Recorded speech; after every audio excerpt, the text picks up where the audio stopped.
உங்கள் அனைவருக்கும் என்னுடைய அன்பான வணக்கங்களை தெரிவித்துக் கொண்டு, திமுக அரசாங்கத்தினுடைய போலி முகம், திமுக அரசாங்கம் திருப்பரங்குன்றத்தில் நடத்திய நாடகம் அல்லது திமுக அரசாங்கம் பக்தர்கள் மேலே நடத்திய தாக்குதல்லாம் நேற்றைக்கு வெளிப்பட்டிருக்கிறது. மாண்புமிகு மதுரை உயர்நீதிமன்றத்தினுடைய டிவிஷன் பெஞ்ச் நேற்றைக்கு அங்கே கார்த்திகை தீபம் ஏற்ற வேண்டும் என்ற மரியாதைக்குரிய திரு சுவாமிநாதன் ஜட்ஜ் அவர்களுடைய தீர்ப்பை உறுதி செய்திருக்கிறார்கள். அந்த தீர்ப்பில் குறிப்பிட்டிருக்கும் பொழுது அவர்கள் சொன்ன விஷயத்தையும் நாம் கவனிக்க வேண்டியிருக்கிறது. திமுக அரசாங்கம், இந்த மாவட்ட நிர்வாகம் ஒழுங்காக செயல்பட்டிருந்தால் இந்த பிரச்சனையே வந்திருக்காது. அவர்கள் இரட்டை நிலைப்பாடு எடுத்தார்கள். அவர்கள் சொல்வதொன்று செயலில் ஒன்றாக இருந்தது. உங்களுக்கு தெரியும் அந்த நடந்த சம்பவங்கள் எல்லாமே கூட. அதாவது கிட்டத்தட்ட 50-60 வருடத்திற்கு மேலே பக்தர்கள் தொடர்ந்து ஒவ்வொரு ஆண்டும் கூட கார்த்திகை தீபத்தில் தீபம் ஏற்ற வேண்டும் என்று போராடி கொண்டிருக்கிறார்கள். 100 வருஷத்துக்கு முன்னாடியே கேஸ் நடந்து அது கார்த்திகை தீபம் ஏற்ற வேண்டிய இடம் என்று தீர்ப்பளிக்கப்பட்ட விஷயம். அந்த இடத்துல அவர்கள் பக்தர்கள் சென்று போராடி கடைசியாக இந்த வருடம் அவர்கள் நீதிமன்றத்திற்கு சென்றார்கள்.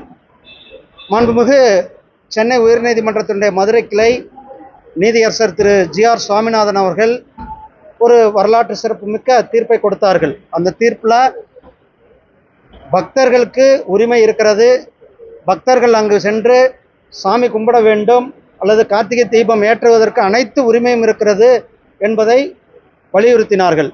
ஆனால் அரசாங்கம், அந்த மாவட்ட நிர்வாகம் எந்தவித நடவடிக்கையும் எடுக்கவில்லை. அதன் பிறகு ஒரு கண்டெம்ப்ட் கோர்ட் போடுறாங்க. அப்பயும் அவங்க எந்தவித நடவடிக்கையும் எடுக்கல. அப்போ ஜட்ஜு சொல்கிறார், கண்டெம்ப்ட் போட்ட பிறகு 50 CSF வீரர்களுடைய உதவியோடு நீங்கள் போய் தீபம் ஏற்றுங்கள் என்று சொல்லுகிறார். அதையும் நிறைவேற்றாமல் அன்றைக்கு 144 என்று சொல்லக்கூடிய தடை உத்தரவை அந்த மாவட்ட நிர்வாகம் பக்தர்கள் மேலே திணித்தது. அப்போ அதை எதிர்த்து போராடின எங்களுடைய பாரதிய ஜனதா கட்சியினுடைய மாநில தலைவர் கைது செய்யப்பட்டார்கள். எங்களுடைய இந்து முன்னணியுடைய தலைவர் திரு காடேஸ்வர சுப்பிரமணியம் அவர்கள் கைது செய்யப்பட்டார்கள். இப்படி தொடர்ந்து ஒரு அடக்குமுறையை, பக்தர்களுடைய அடிப்படை உரிமை கடவுளை வணங்குவது. ஆனால் அப்படிப்பட்ட இடத்துல அந்த அங்கு சென்றவர்களுக்கு கூட ஒரு நியாயத்தை கொடுக்கவில்லை.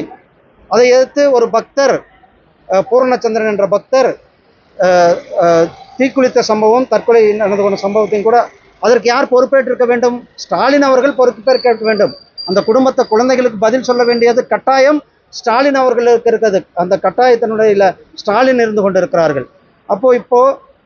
ஆனால் அவங்க என்ன சொல்றாங்க, அந்த ஜட்ஜு மேலேயே, மரியாதைக்குரிய நீதியரசர் திரு GR சுவாமிநாதன் அவர்கள் மேலே பாராளுமன்றத்தில் ஜட்ஜ்மெண்ட் கொடுத்ததுக்காக, அவங்களுக்கு பிடிக்கல ஒரு ஜட்ஜ்மெண்ட்ன்றதுக்காக அவர் மேலே இம்ப்ரீச்மெண்ட் நோட்டீஸ் கொண்டாந்தாங்க. ஆனால் பாராளுமன்றத்தில் எதிர்த்து நாங்கள் 2 சபையிலும் நானும் அங்கே விவாதங்கள் நடந்தது உங்களுக்கு தெரியும். அதே நேரத்தில் இன்றைக்கு 2 ஜட்ஜுகள் டிவிஷன் பெஞ்ச் ஒரு வரலாற்று சிறப்புமிக்க தீர்ப்பை கொடுத்திருக்கிறார்கள்.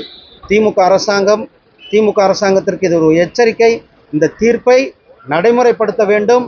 இந்த தீர்ப்பின் அடிப்படையில் பக்தர்கள் உரிய வழியில் சென்று அங்கே தீபம் ஏற்றுவதற்கு அனைத்து நடவடிக்கைகளும் இந்த அரசாங்கம் செய்ய வேண்டும்.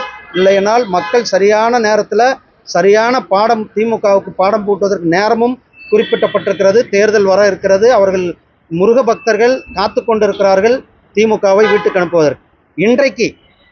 இன்றைக்கு திருப்பூர் மாவட்டத்தில் எங்களுடைய இந்து முன்னணியினுடைய மாநில தலைவர் திரு காடேஸ்வர சுப்பிரமணியம் அவர்கள் அங்கு பெருமாநல்லூர் என்ற கிராமத்தில் அங்கு முருகன் கோயிலை இடித்து கொண்டு இருக்கிறார்கள். திமுக அரசாங்கம், அறநிலைத்துறையானது அங்கே இருக்கிற முருகர் கோயிலை இடித்து கொண்டிருக்கிறார்கள். அதை போய் தட்டி கேட்க போய் அவர் மேலே போலீஸ் தாக்குதல் நடத்தி அவர் மருத்துவமனையில் இருந்து கொண்டிருக்கிறார்கள், மருத்துவமனையில் அனுமதிக்கப்பட்டிருக்கிறார்கள். இதை நான் வன்மையாக பக்தர்கள் சார்பில் வன்மையாக கண்டிக்கின்றேன். இந்துக்களுக்கு எதிரான திமுக அரசாங்கம் சொல்லி ஒரு கட்டமைப்பை அமித்ஷா கூட எல்லாருமே ஏற்படுத்துறாங்க. இந்துக்களுக்கு அதிகமான உரிமைகளை கொடுத்து இந்துக்களை பாதுகாக்கிறதே திமுக தான் அப்படின்னு யார் சொல்லியிருக்கிறாரு? தமிழக முதலமைச்சர். தமிழக முதலமைச்சர் அவருக்கு உண்மையாலும் அக்கறை இருந்தால், மக்களை வந்து நேசிக்கிறதா இருந்தால், திருப்பரங்குன்றம் முருகன் கோயிலில் போய் சாமி கும்பிட்டுட்டு அந்த பூர்ணச்சந்திரன் வீட்டில் போய் மன்னிப்பு கேட்டார்னா அதுதான் அவருடைய உண்மையானது. ஸ்டாலின் அவர்கள் திருப்பரங்குன்றம் போய் முருகன் கோயிலில் வழிபட்டு விட்டு பூர்ணச்சந்திரனுக்கு போய் பூர்ணச்சந்திரன் வீட்டில் மன்னிப்பு கேட்டால்தான் அவர் சொல்றதை நம்ம ஏற்றுக்கொள்ள முடியும். தமிழகத்தில் எல்லா கோயிலும் நிறைய கும்பாபிஷேகம் நடந்துருக்கு. அதே மாதிரி வட மாநிலத்தில் கும்பாபிஷேகம் நடந்திருக்கா, அமித்ஷாவால் சொல்ல முடியுமான்னு. வட மாநிலங்களில் போய் பார்க்க சொல்லுங்க முதல்ல ஸ்டாலினை. மரியாதைக்குரிய திரு அமித்ஷாஜி அவர்கள், மரியாதைக்குரிய பிரதமர் திரு நரேந்திர மோடிஜி அவர்கள் அயோத்தியில் எவ்வளோ பெரிய ராமர் கோயிலை கட்டியிருக்காங்க. ஒரு 500 வருடத்தில் இடிக்கப்பட்ட ஒரு கோயிலை, இதிகாச வரலாற்று சிறப்புமிக்க கோயிலை கட்டியிருக்கிறார்கள். காசி விஸ்வநாதர் கோயிலில் அங்கே இருந்த ஆக்கிரமிப்புகள் எல்லாம் அகற்றி அந்த கோயிலை இன்றைக்கு சர்வதேச தரத்தில் உயர்த்தியிருக்கிறார்கள். அதே போல் உஜ்ஜைன் மகாலீஸ்வரர் கோயிலில் இதெல்லாம் இதே போல் பெரிய அளவில் செய்து, இதெல்லாம் ஸ்டாலினுக்கு இதை பற்றி எப்படின்னா தெரியும், அவர் போய் பார்த்தா தானே தெரியும். அவங்க போய் நார்த் இந்தியாவில் போய் பார்க்க வேண்டாம், இதே திருப்பரங்குன்றத்துக்கு போங்க. திருப்பரங்குன்றத்தில் சாமி கும்பிடுங்க. நீங்கள் பால் காவடி எடுக்க வேண்டாம், கோயிலில் போய் மொட்டை அடிக்க வேண்டாம். நீங்கள் போய் சாமி கும்பிட்டு பூர்ணச்சந்திரன்கிட்ட போய், பூர்ணச்சந்திரன் குடும்பத்தில் அந்த குழந்தைங்க, சின்ன குழந்தைங்க, அவங்களுக்கு ஆறுதல் சொல்லக்கூட இவங்களுக்கு மனதில்லை. இன்னைக்கு வரலும் அவர்கள்ட்ட போய் மன்னிப்பு கேட்க வேண்டும். அவர் அதிமுக பாமக சேர்ந்திருக்குது. யூபிஎஸ் வந்து டெல்லி போயிருக்காரு. சீட்காரிங்க பற்றி ஏதாவது பேசப்படலாம். தமிழக வெற்றிக்காக பேச்சுவார்த்தை ஏதாவது நடக்குது. ஆனால் இது எல்லாமே எங்களுடைய தேசிய தலைவர்கள் நேரம் வரும்போது அவங்க அனௌன்ஸ் பண்ணுவாங்க. எதுக்கு நான் கொடுக்கணும்? ஏன்னா விசாரணை உங்களுக்கு தெரியும், விசாரணை நடந்துட்டு இருக்குது. 41 பேர் இறந்த சம்பவம், அதற்கான விசாரணை நடந்து கொண்டிருப்பது நமக்கு எல்லாருக்குமே தெரியும். அதனுடைய விசாரணையினுடைய அடுத்த கட்டம் என்னது, ஏன்னா அது சட்டப்படி இன்னைக்கு கோர்ட்டில் கேஸ் நடந்துட்டு இருக்குன்னா அது கோர்ட் ஜுடிஷியரியில் சப்ஜுடிஸ் மேட்டர், அதை நம்ம பேசினா நல்லா இருக்கும்.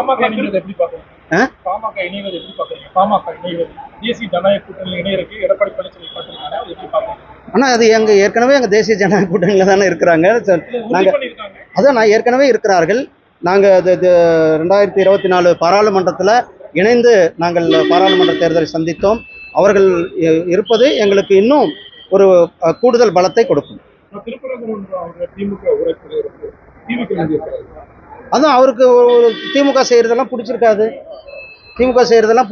பக்தர்களுக்கு எதிராக திராவிட முன்னேற்ற கழகம் செயல்பட்டு கொண்டிருக்கிறார்கள் என்பது. நன்றி அண்ணா.